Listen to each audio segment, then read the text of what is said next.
Have you ever felt sad or anxious and decided to pass the time with some retail therapy? Do you remember which store you randomly clicked on and bought 10 sweaters off of that you never wore? Well, what if I told you that none of those decisions were your choice? What if I told you that you were being manipulated by the same industries that were causing you to shop in the first place? Fast fashion is the term used to describe the rapid production of low-quality clothing. It's everywhere. From our TV shows to our For You pages, fast fashion has seemingly become an inescapable part of life. But it's not. At least it doesn't have to be. Fast fashion is a consumer-led industry, which means that we can make a change. We hope to convince you that by just thrifting your next pair of jeans, you can help save the world. I'm Sarah. And I'm Annalise. We're members of TEDxYouth Cohort 11, a group of 4 students that came together in 2021 to combat the adverse effects of fast fashion. Over the course of a year and a half, we worked with our community to advocate and provide resources for sustainable fashion, while also educating the community on the environmental, labor, and mental health impacts of fast fashion. In 2022, our efforts led to hundreds of clothing items being repurposed and refurbished, nearly $3,000 being raised for labor behind the label, and engagement with our community in a way we never thought possible. At the time, we were just 4 sophomores. Imagine what everyone in this room could do together if we all fought fast fashion. But what is fast fashion? Fast fashion is defined explicitly as inexpensive clothing produced at rapid rates by mass market retailers in response to the latest trends. You may have heard about some of the more notorious companies in the news or seen a coupon promising hundreds of dollars worth of clothing for a few measly bucks. These companies produce thousands of garments daily, and this rapid production leads to little good, from the destruction of our environment to skyrocketing depression rates to infringement on intellectual property. The companies that are producing fast fashion are constantly producing negatives.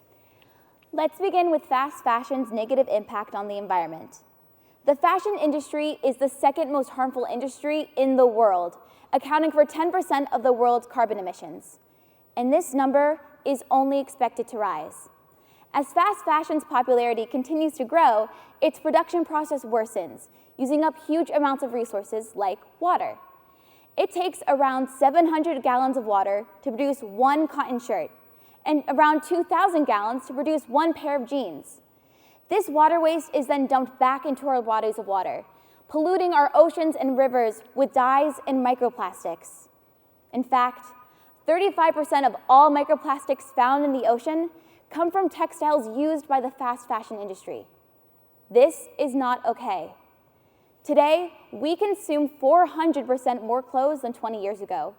And in the face of a climate crisis, we need this rapid consumerism to end. I mean, if not for the planet, then for the people making the clothing. You probably haven't thought much about who makes your clothing, and that's okay. That's not your fault. The companies who abuse their workers obviously don't want you to know that they're abusing their workers, so they try and hide it. If you pay attention to world news, you may have heard that there was a rise in human trafficking as a result of the pandemic. With this comes a rise of labor exploitation. But this is nothing new to the fast fashion industry. It's notorious for trying to save a buck. The closer the production costs get to a dime a dozen, the more successful they are. But low production costs means poor treatment of their workers. It's estimated that only 2% of garment workers are paid a livable wage, with many taking home $200 a month, working 60 to 70-hour weeks. That's 80 cents an hour. 80 cents an hour. This is all made worse by the fact that estimates saying if you were to pay a livable wage, that the price of the garment would only go up by 1%. Additionally, already impoverished by dirt pay, fast fashion workers are not given the protection that they desire while they're in the industry. This means they're exposed to shoddy construction and improper protection from the hazardous byproducts and waste materials of the industry. One of the more well-known events in recent history was the Rana Plaza factory collapse in Bangladesh in 2013. It killed 1,100 people and injured 2,500 more. Now you probably hear this and you think, wow, that must have been a springboard for change, right? Not really.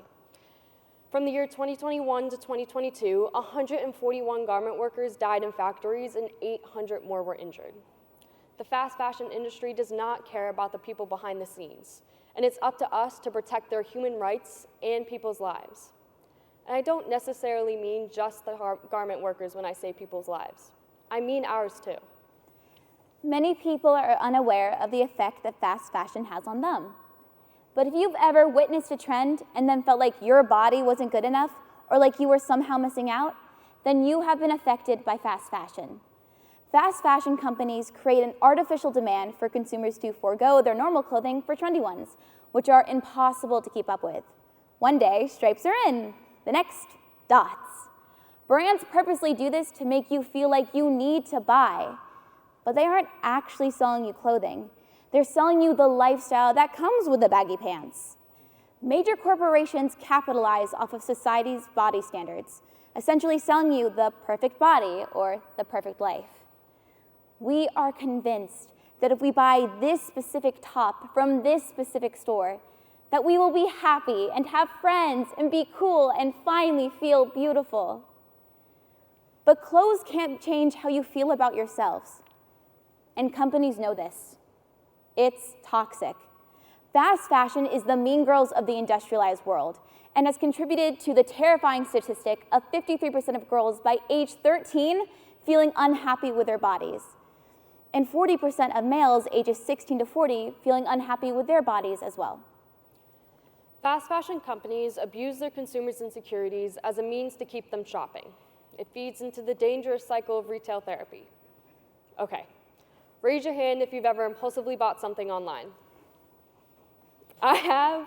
It feels so good to buy, but only for a few seconds. And then you're left with a pile of tank tops that you're never going to wear and raging credit card debt that you never may be able to fix. And we know it's hard to stop shopping, especially when every ad in America is trying to sell you something new. But it's a harmful practice, and you deserve to be treated well by the industry that is made for you. Many people are unaware of fast fashion. It is a growing issue that is very negatively impacting people today. But fast fashion doesn't have to be this big issue. I know we discussed at length the tragedies of the fast fashion industry, and it is really bad. But there is a light at the end of the tunnel. You. The fashion industry is consumer-led, meaning we are the ones in control. We are the ones who shop uninformed, who fall into traps of consumerism, and we're the ones that get fast fashion brands trending on TikTok. But we're also the ones who have the power to control this if we want to. We don't have to support the fast fashion industry. In fact, we can actively work against it. So what can you do to make a change? We know all of this seems so impossible to fix, but it's not, I promise. First, avoid buying when you can. The person who consumes less will always have a bigger impact than the person who consumes ethically. So what does this mean? This means repurposing, reusing, stealing clothes from someone else's closet. So you can tie-dye a shirt, bleach some pants, cut a hole in a garment that you think needs a new look, or steal some jeans from your mom's closet. How do you think I got these? Second, when you do need to buy clothing, try buying ethically and sustainably. We know that fast fashion is cheap. It's one of its main selling points. But that doesn't necessarily mean that you need to be spending hundreds of dollars on high fashion for a single garment. So you can go to a secondhand stop, go to a rental place, go thrifting with a friend. All of these are sustainable and affordable ways to buy. And finally, spread the word. Make people think before they shop. Support trends like thrifting, which are sustainable. And support companies who want what's best for you. This means protecting your environment, protecting human rights, and protecting your mental health. The fashion industry is built on encouraging low-quality, unsustainable clothing. And it is going to take a lot of effort to get this to change. It is going to be difficult. But together, if we're all dedicated to shopping a little greener, we can make a difference. Together, we can stop fast fashion. Thank you.